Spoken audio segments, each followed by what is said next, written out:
What up, guys? Mr. Dexter Motortech. I want to show you guys something real quick.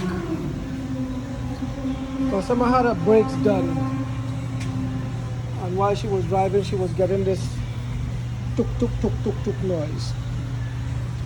I pulled the wheel apart. I'll show you guys something. See that there? That's the rotor hold down screw. It's not all the way down.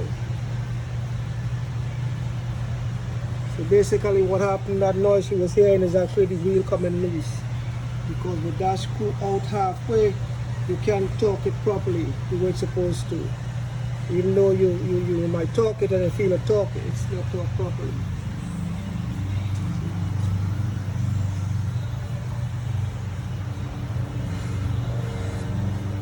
This side is flush.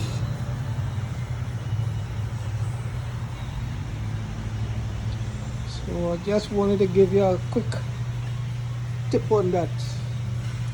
When you doing rotors, I have those screws on them, make sure that they flush.